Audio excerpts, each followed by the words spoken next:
Hey, everybody. Thank you for joining us. I'm your host, Ethan Cole, and this is an opportunity to shine the spotlight through the product lens on some of the exceptional founders we have as part of the LA community in an unedited, one take organic conversation. Our guest today is Daniel Shaw. Thanks for coming down, Daniel. Hey, thanks for having me. All right, excited. This is going to be a good one. But first, a word from our sponsors. We're brought to you by Unita. Unita Club is a co working space that sets itself apart. With locations in El Segundo, Manhattan Beach, and Hermosa, Unita is where creativity flourishes. Unlike traditional offices, they provide an inspiring environment where ideas can thrive and businesses can grow. With Unita, there's no hidden fees, flexible terms, options for dedicated offices, and an unlimited access to conference rooms, a photo studio, a podcast studio, much like this one, plus standard 3D printers and 24/7 access to any of their locations. They're local champions who support neighborhood businesses, open their event spaces to nonprofits, and celebrate art, music, and culture. Join United Club and experience co-working like never before. Learn more at www.unita.club, UNITA.CLUB. We're also brought to you by the Product Manager Association Los Angeles, available at pma.la. They're the largest professional organization for product designers in LA with more than 3,000 members from over 500 companies. They host monthly meetups, organize the Product Leader Council, and have a mentorship program where they connect working product managers with students from underrepresented groups to build a better, more diverse next gen. To learn more about PMA, go to pma.la. To learn more about the mentorship program, go to pma.la/mentorship. Our guest today is Daniel Shaw. He's the co-founder and co-CEO of Autumn, just the one. Daniel, could you please give us a 30-second description of what Autumn is? Yeah, sure.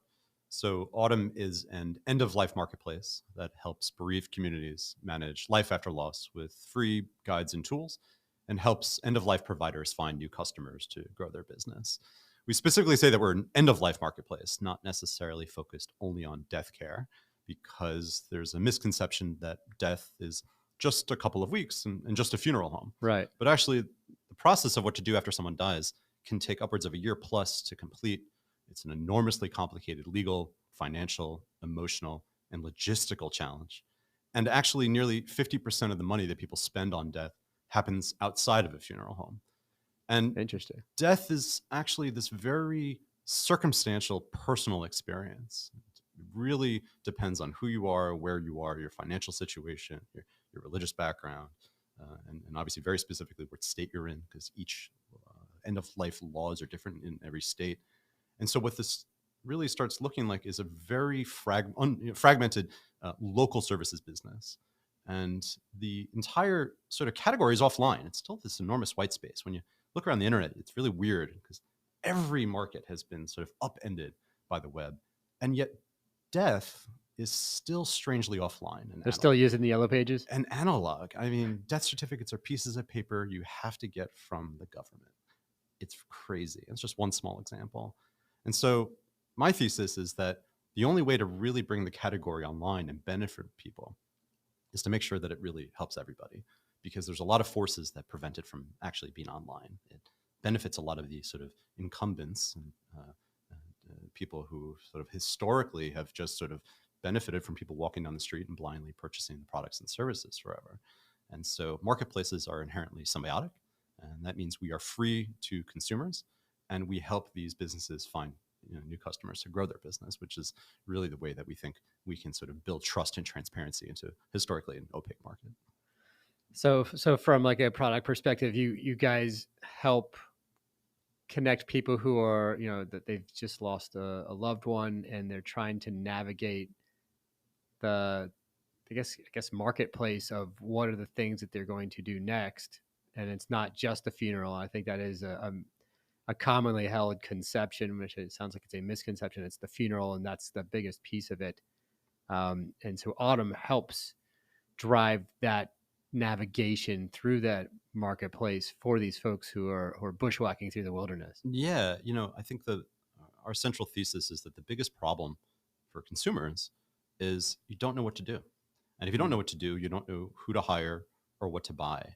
And historically, this sort of, I feel weird calling them consumers, these bereaved people. It's Right. an awful experience. But when you're dealing with that and you're overwhelmed by it, you sort of just blindly go through the process. And historically, no one quarterbacks the rest of it.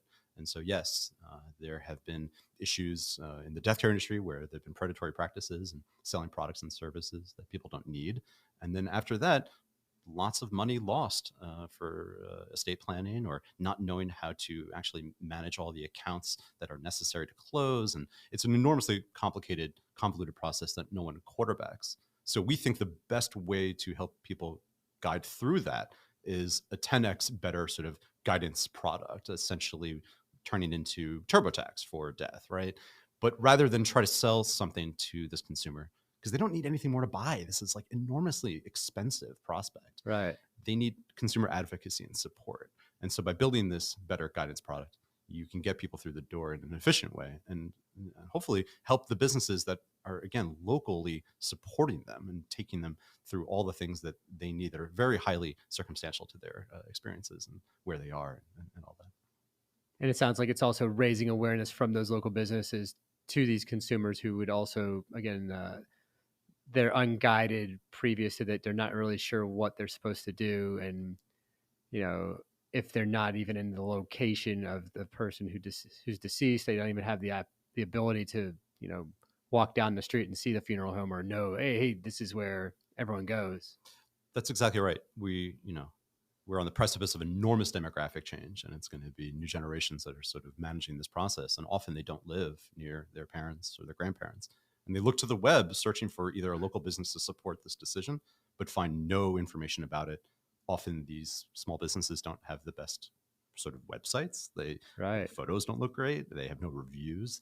This is historically a word of mouth process, but that is really challenging, especially to this new consumer that expects so much more. But only does it. Yeah. Yeah. I won't even look at a restaurant without, 100 reviews, even if it was like it's interesting. If it's like an established restaurant who feels like they don't need to do this online thing, they'd be missing out on a great number of new consumers because today, we're just trained to look at and research things online, and the trust comes in the numbers of reviews. The on the ground reputation is important, but it's only if you're right there. That's right. And what you find is hundreds of thousands of searches a month looking for very specific answers to questions that only a local business, a local subject matter expert can really help with. Yeah. So when we launched, I was receiving emails and phone calls from bereaved people who 90% of the time I had to say, look, you need to talk to an estate attorney in your area, or a mental health provider who can really help you through this, or there are new ways to handle final disposition. There are lots of new versions of this process, and there's no comprehensive source that sort of takes you through it that, again, can provide information that help you make a decision. Because previously, people were sort of going through this blindly and not really thinking through it. And that's it's changing rapidly. Wow. So this is certainly not a topic that, most people are thinking about on a day to day. I have to wonder, what's your journey? What was your background? I don't imagine you grew up thinking I want to create an awareness marketplace for bereaved people. So tell us about how you found yourself in this space. Yeah, you don't think I just want to learn and talk about death all day long? Every boy's dream. Yeah, exactly. I think like many founders, I have a very meandered path. In a former life, I was going to medical school. I studied nutritional sciences in college, and that's a very sort of rigid core curriculum. And but I'd always had a lot of creative passion. And my senior year, I decided not to continue applying to medical school because I took a U.S. healthcare class, and I was like, "Get out of here! I'm not going anywhere near this." Yeah. Saw the writing on the wall and ran. Yeah, a little bit early on, and so I didn't know what to do. But I really wanted to sort of figure out how I can shift into a more creative world, and I got a job actually working at a technology vendor that worked within the continuing medical education community. So if you're a doctor in the United States, you have to receive education credits to retain your license. And in 2005, when this was happening, they were starting to do this remotely. So rather than like fly the doctor to La Jolla and go to a conference and then take a quiz to get credits, they were doing this remotely. Okay. So I was hired as like a project manager. I was the liaison between a medical director at these companies and creative people making like what drugs do at a molecular level, 3D animations of they're called mechanism of action animations. Okay. Or we would go out and shoot doctors on green screen and then make flash-based DVDs and send them out that they can get these sort of credits remotely after watching a program about their subject matter, but sponsored by a new pill essentially. Okay. And I got this crash course in technology management, creative management, but it was a good transition because I was able to apply my science, background essentially, Right. like literally bring my biochem textbook to these meetings. And I did that for a year because I knew that I wanted to continue on and do something even more creative. And I found sort of a digital advertising agency in New York, and it was building lots of social-based experiences for the burgeoning social media world that we all are now, sort of enveloped by. So like early on, I was making MySpace pages for movies, and going to the premieres and meeting the actors and making websites and games and sort of alternate reality experiences for TV shows or HBO, AMC. It's like the front lines of digital marketing. Yes, the guy who started the company was sort of very much aware of what was happening, and in 2007, really on top of clearly knowing that it was going to be a social-based world and that the social web is swallowing the rest of the internet. Right. And yeah, we made Facebook apps, and it was wonderful because I got this huge crash course in digital marketing. Okay. Got to really build amazingly fun, visceral experiences in code, and it was just amazing. That 10-year period from like 2006 to I guess 2015 was like the golden age of digital advertising. I think there were just so many fun, creative experiences because the web was really accelerating, and people had fun just experimenting and trying new things and having fun before the social web and mobile phones sort of swallowed it all, and it was all algorithm based.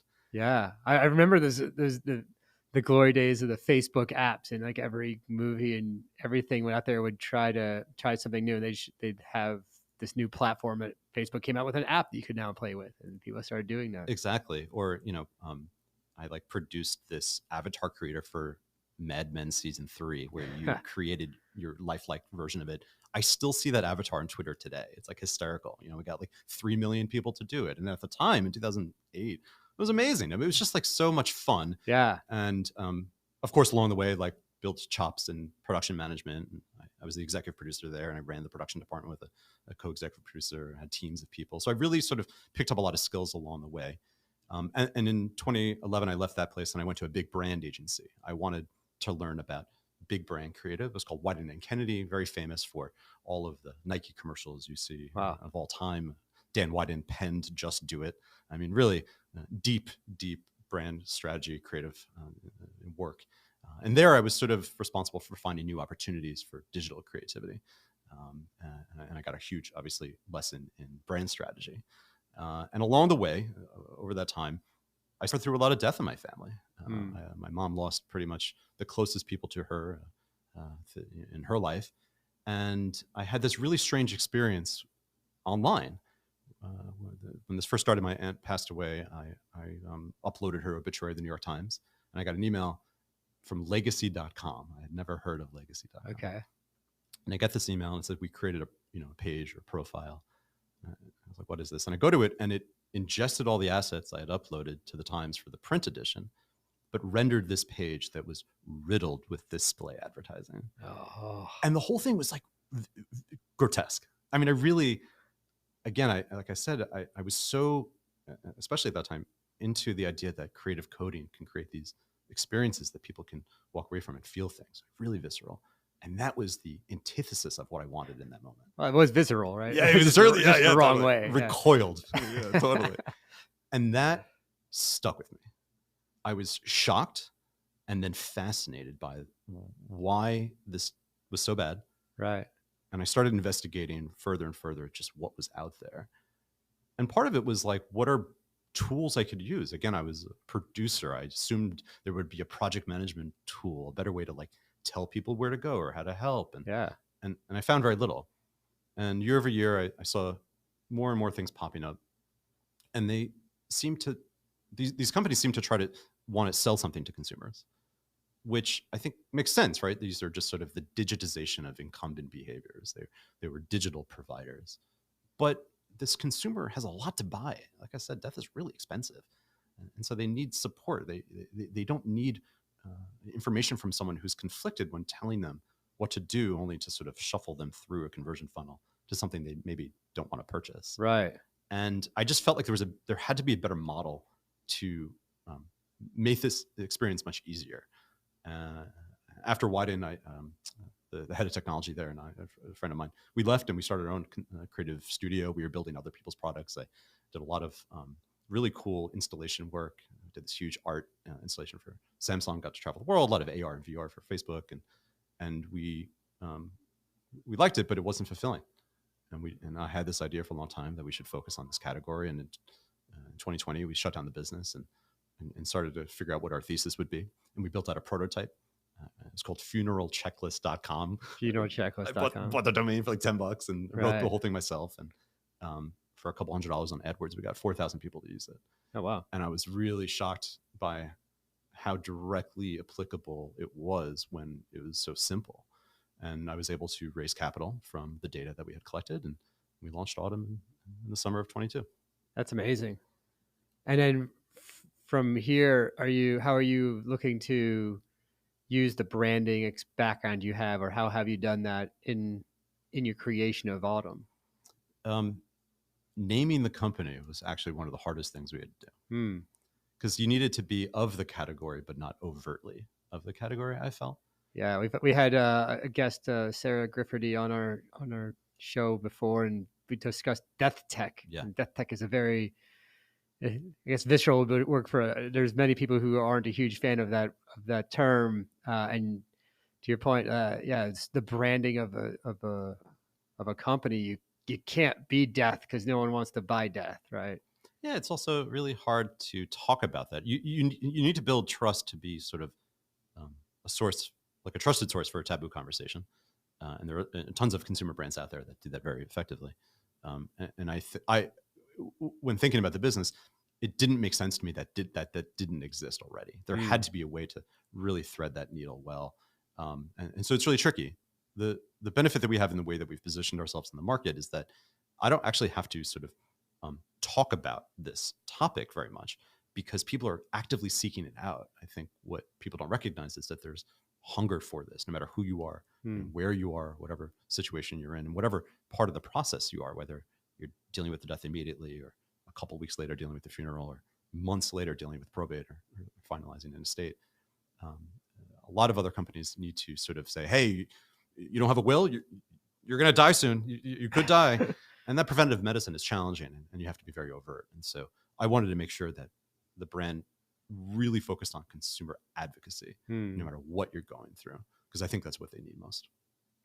That's amazing. Well, thank you, Daniel, for sharing a bit about Autumn, and grounding this back in Los Angeles. And glad that you're here.